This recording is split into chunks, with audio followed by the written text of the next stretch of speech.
절 다 같이 함께 읽습니다. 시작. 각각 자기 일을 돌보더러 또한 각각 다른 사람들의 일을 돌보아 나의 기쁨을 충만하게.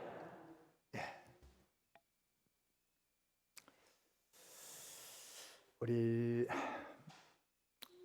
점 1절부터 증거된 말씀을 오늘 복습하고 또 4절의 말씀을 생각해야 되겠습니다.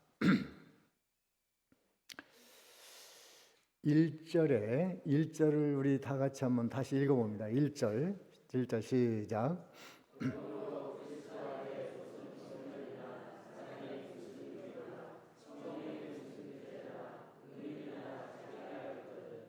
예.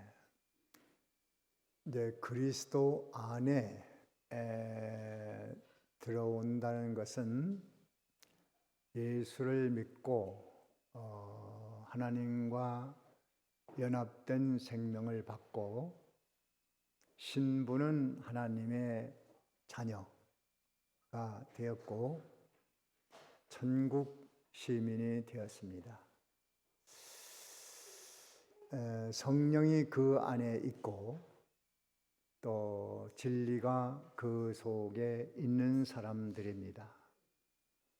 그렇기 때문에 그런 사람들은 삶의 방식이나 목적이나 또 모든 지식이 세상 사람과는 비교될 수 없다. 그렇게 말씀을 드렸습니다. 그래서 그리스도 안에 들어와 있다는 이 사실만으로도 우리가 큰 힘이 되어야 합니다.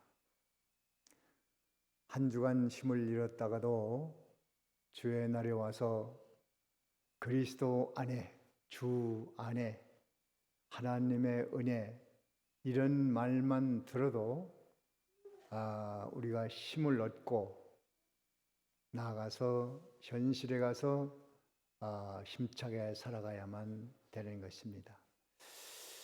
그런데 그리스도 안에 들어오면 1절에 몇 가지 일들이 있다고 그랬죠? 5가지 일이 있다고 그랬죠? 그 첫째가 뭐예요? 권면이 있다고 그랬어요. 권면, 하나님의 종이 말씀으로 가르칠 때에 그 말씀으로 지혜를 얻고 또 힘을 얻어서 그 말씀을 잘 따라가라는 권면이 있고 또 뭐가 있어요? 사랑의 위로가 있어요. 위로. 여러분 주일날 나오시면 많이 위로받으셔야 됩니다. 하나님의 사랑으로 위로를 받고 그리스도의 은혜를 들을 때 위로를 받고 또 성령께서 우리에게 도와주시고 은혜 베푸심에 위로를 받고 또 성도들끼리 서로 어려운 형편에 위로를 해주고 또 나보다 더 어려운 성도들을 보고 위로를 받고 이 사랑의 위로 속에서 살아가야 됩니다. 세 번째 뭐라고 그랬죠? 성령의 교제가 있어요. 교제. 성령 안에서 교제해야 됩니다. 두 사람이 모이면 거기에 성령님이 계시다. 세 분이 계시다. 항상 그것을 의식하고 성령 안에서 성령의 뜻을 따라서 교제를 해야 됩니다. 성령은 9가지의 열매로 사랑, 희락, 자비, 양선, 충성, 온유, 절제 이러한 그 성령의 뜻을 알고 그 뜻에 맞춰서 교제하는 것이 마땅합니다. 두 사람이 아니고 거기에 성령이 같이 계시다는 의식, 그렇게 교제를 하라는 것입니다. 그 다음에 뭐죠? 긍휼, 긍휼, 불쌍히 여기는 것이 있어요. 우리가 오전에도 여러분들이 말씀을 들었죠. 사랑을 받을 만한 자격도 없고 하나님께서는 사랑할 의무도 없다고 그랬잖아요. 그렇습니다. 그런데 불쌍한 거예요. 불쌍해. 불쌍해서 사랑하신 거예요. 그러한 긍휼을 우리 모두가 입었다는 사실에 큰 위로가 돼야 되고 기쁨이 돼야 되고 행복이 돼야만 됩니다. 받을 자격이 우리가 어디 있습니까? 다른 사람보다 조금 낫다고 안 됩니다. 그것 가지고는 하나님의 절대적인 평가에 들어갈 수 없어요. 그래서 우리가 구원받고 생명 얻고 영생 얻고 하나님 섬기고 믿음으로 살고 오늘 자리에 나와 있는 것은 무엇 때문이에요? 하나님이 긍휼히 여겨서, 불쌍히 해서.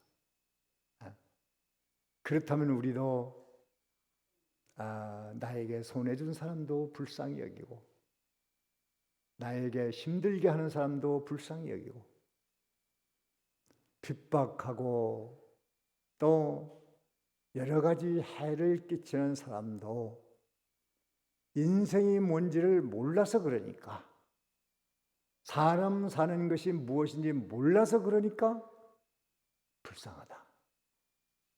그렇게 하라는 것입니다.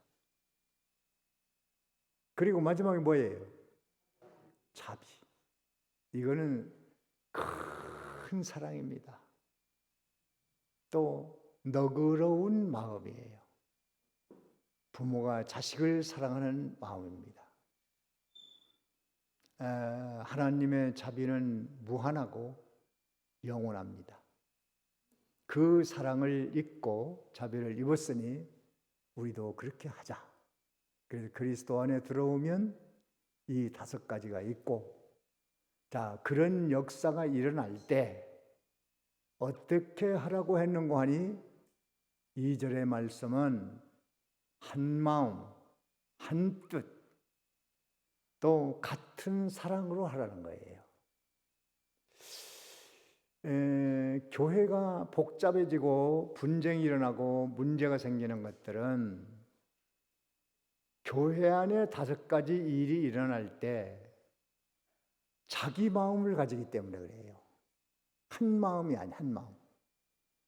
한 마음 되려면 어떻게 하라고 그랬죠? 그 지나간 거니까 다 잊었습니까?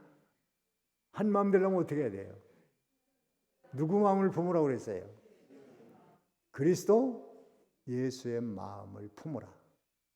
이제 이제 다음 주에 또 계속 그게 나오는데 예수의 마음을 품으면 됩니다. 절대 두 사람이 있어서 서로 마음 맞추려고 해도 이게 안 맞아요. 누구의 마음을 품으면 돼요? 네, 그리스도 예수의 마음을 품으면 됩니다. 그게 한 마음이에요. 한 뜻, 하나님의 뜻을 내 뜻으로 삼으면 다 하나가 됩니다. 그러니까 5가지가 일어날 때 이것이 하나님의 뜻이구나, 이렇게 하자. 그렇게 하면 한 뜻이 되는 거예요. 또 같은 사랑, 하나님의 무조건적인 아가페적인 사랑, 베푸는 사랑, 베풀고 받으려고 하지 않는 사랑,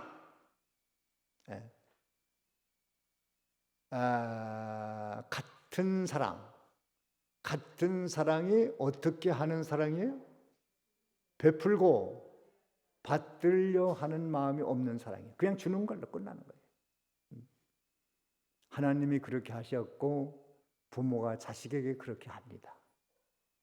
자식들은 무조건적인 사랑을 받았어요. 사랑받을 자격이 있다고 생각하지 마세요. 자격은 없습니다. 자녀들도. 그저 부모가 사랑해주면 감사한 걸 뿐이죠. 그것이 은혜 받은 사람의 자세입니다. 이렇게 해야 되고, 자, 이제 교회 안에서 자꾸 한 마음을 품지 않고 내 마음을 갖고 살고, 한 뜻을 품지 않고 내 뜻을 가지고 살고, 같은 사랑이 아니고 자기 욕망적인 사랑, 베풀면 돌아올 사랑, 베풀어주고 받을 사랑, 이렇게 하니까 교회 생활도 문제가 오고, 부부간에도 문제가 오고, 가정생활도 문제가 되고, 친구간에도 문제가 되는 거예요. 직장에서도 문제가 됩니다. 여러분, 하나님의 말씀은요, 이게 엄청난 지혜의 말씀이기 때문에 그 말씀을 따라가면 우선 마음이 편안합니다. 화평합니다. 건강도 있습니다. 또 물질도 따라오게 돼 있어요. 이게 놀라운 역사입니다.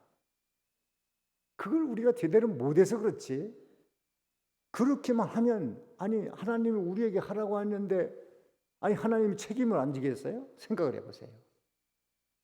기대하셔도 됩니다. 우리가 그걸 자꾸 따지고 이렇게 해서 될까 안 될까 안 될 걸 힘들어서 어떻게 하지, 이렇게 하니까 그게 문제가 되는 거예요. 그냥 아무 생각 없이 5가지 역사가 있을 때 한 마음 한 뜻 같은 사랑으로 하자. 또 3절에는 어떻게 하라고 그랬죠? 다툼이나 허용으로 하지 말고 또 겸손한 마음으로 남을 낮게 여기라고 그랬어요.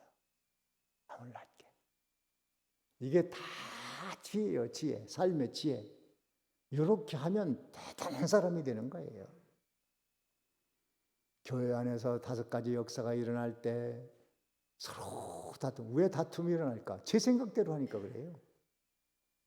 지금 우리 노예에서도 분쟁이 일어나는데 제 생각대로 하니까 그래요. 제 생각대로. 이게 은혜 받은 게 있어야지. 권면하고 잘 가르쳐서 깨달은 진리가 있으면 절대로 그렇게 안 되죠. 아니 성경이 분명히 다툼을 하지 말라고 그랬잖아. 그럼 하지 말아야지. 허영심으로 하지 말라고 그랬잖아. 하지 말아야지. 겸손하라고 그랬잖아. 자기를 낮춰야지. 또 다른 사람을 나보다 낮게 여기라고 그랬지. 이게 얼마나 신비로운 말씀입니까? 이렇게 하면 가정에서도 분쟁할 필요 하나도 없어요. 부부간에 싸울 필요도 없어요. 친구간에도 다툴 필요 없어요. 직장에서도 경쟁할 필요 없어요. 이렇게 하면 되는 거예요. 얼마나 위대한 말씀인지 모릅니다. 그리고 오늘 말씀은 5가지의 일이 일어나거든 네가 먼저 해라. 자기를 돌보라는 거예요. 자기.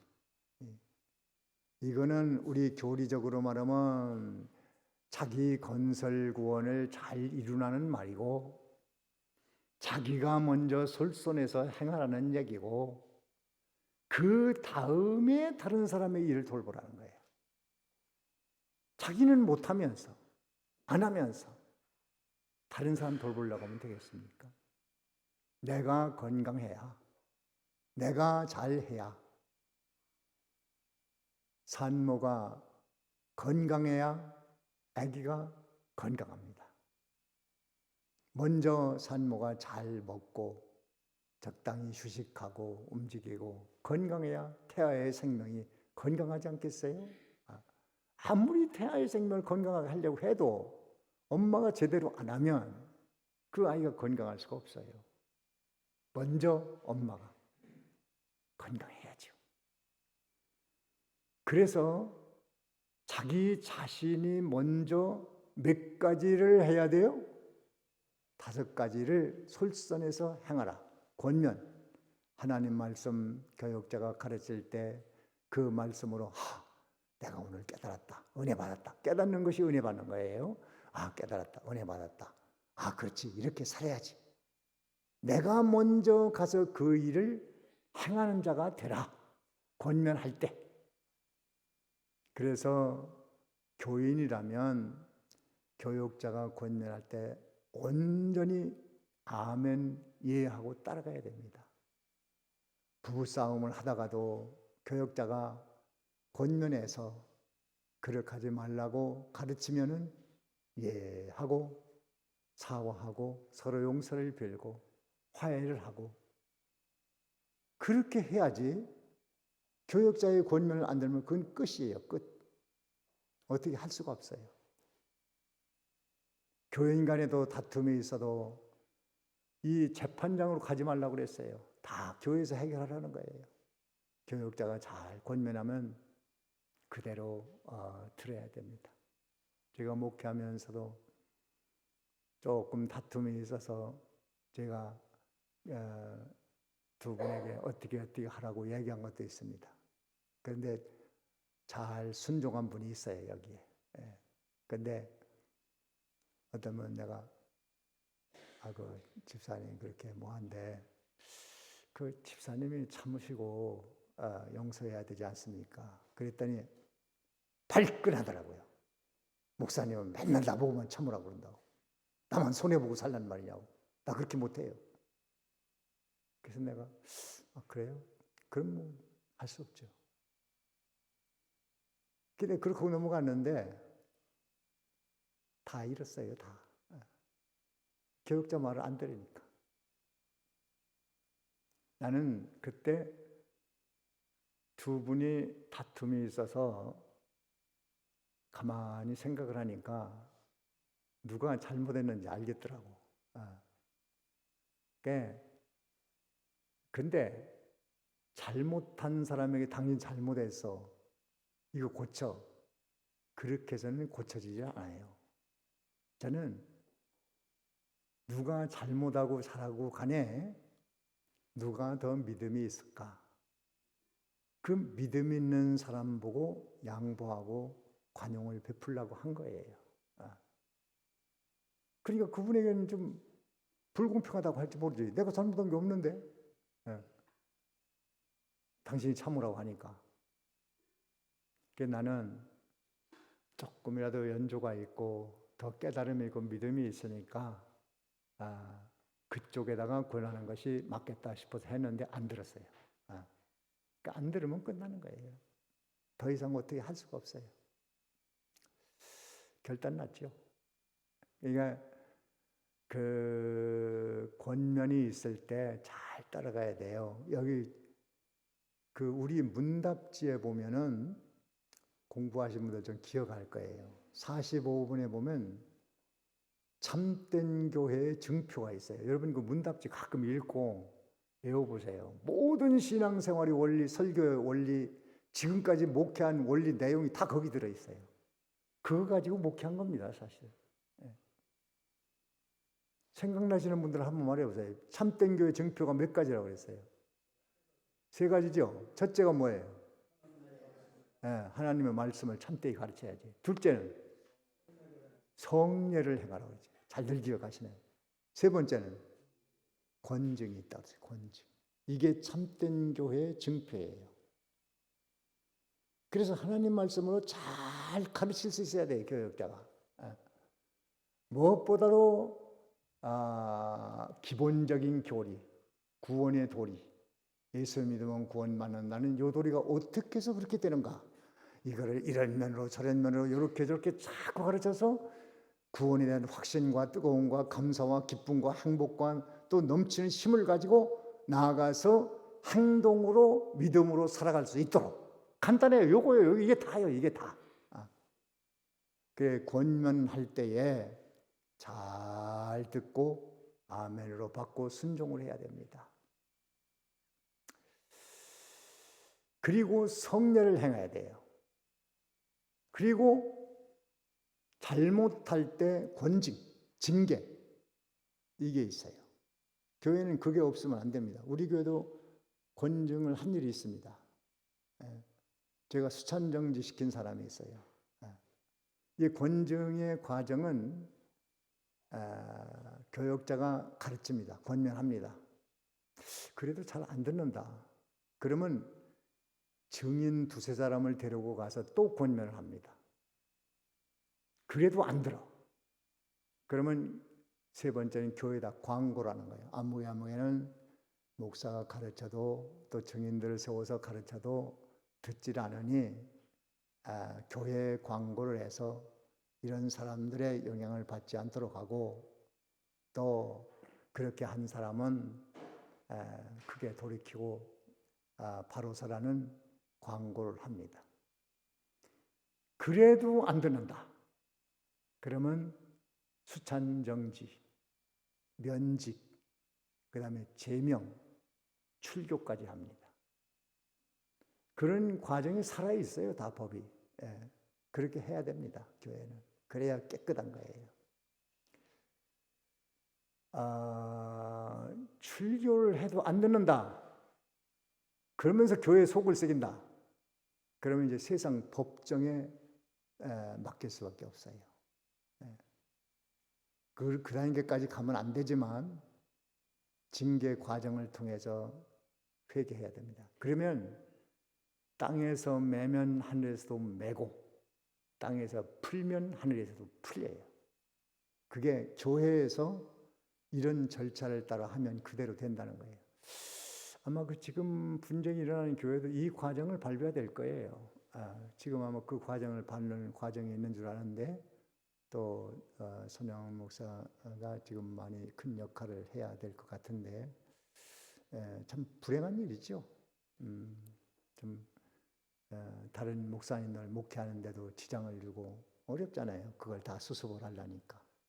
미리미리 그걸 다 수습을 하셔야 되는데 조금 시기가 지난 것 같습니다. 교회는 이렇게 해서 항상 깨끗해야 돼요. 그것이 참된 교회의 모형입니다. 우리 교회는 참 지금까지 아름답고 앞으로도 그렇고 상당히 모범적인 교회라고 봅니다. 앞으로도 그렇게 될 겁니다. 또 그렇게 돼야만 합니다. 모든 교회의 표본이 되고 본이 되는 그런 교회로 자라나는데, 이 세 가지 참된 교회 증표 몇 가지요? 첫째는 뭐예요? 하나님의 말씀을 참되게 가르쳐야 되고, 두 번째는 성례가 있어야 돼요. 또 세 번째는 권징, 징계법이 살아 있어야 된다. 이런 권면받고 위로받고 교제하고 긍휼을 입고 자비를 베푸는 이런 일을 내가 먼저 하라, 이 말이에요. 내가 먼저. 근데 가만히 이렇게 성도들, 이렇게 교회 안에 들어온 성도들 보면 여러 종류가 좀 있습니다. 교회는 나와 있는데 신앙도 없고 믿음도 없는 사람이 있어요. 신앙도 없고 행위가 없는 사람이 있어요. 신앙도 없고 행위가 없다. 뭐가 없어요? 교회 나오긴 나오는데 신앙도 없고 행위도 없어요. 이런 사람이 있어요. 신앙이란 예수 믿고 구원받아서 거듭났는지 안 됐는지, 믿음이 있는 것 같기도 하고 없는 것 같기도 하고, 그리고 실제로 말씀을 가르치는 걸 행하진 않아. 전혀 없어요. 전혀. 이런 사람이 있고, 또 신앙은 없는데 행함이 좀 있는 사람이 있어요.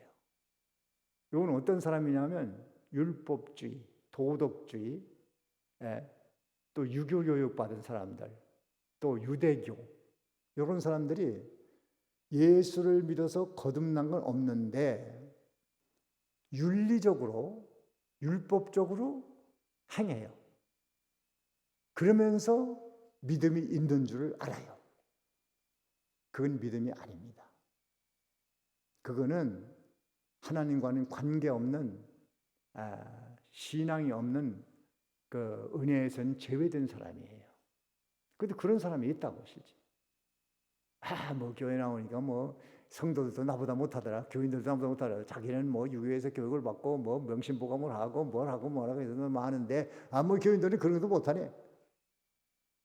그거 다 멸망의 자리에 들어가 있는 거잖아요. 신앙은 없는데 도덕적으로 행함이 있다고 자랑하는 자.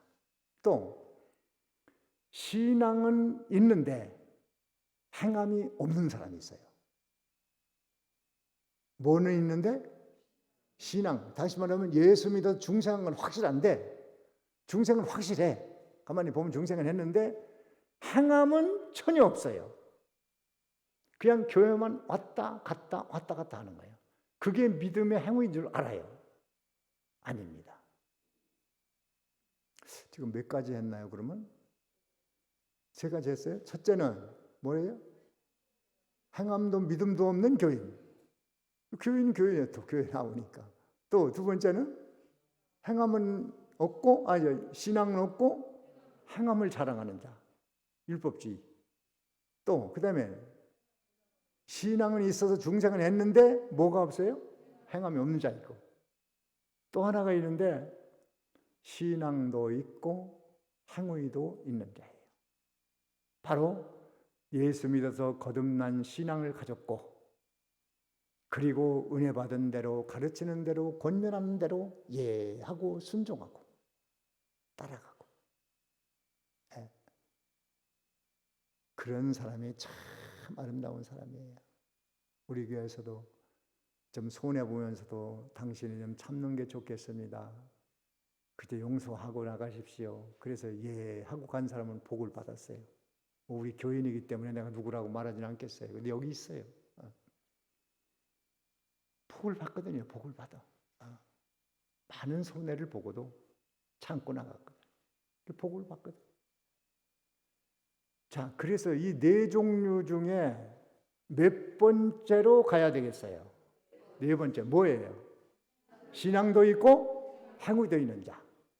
그것이 바로 여기에 자기 일을 돌보라는 말씀이에요.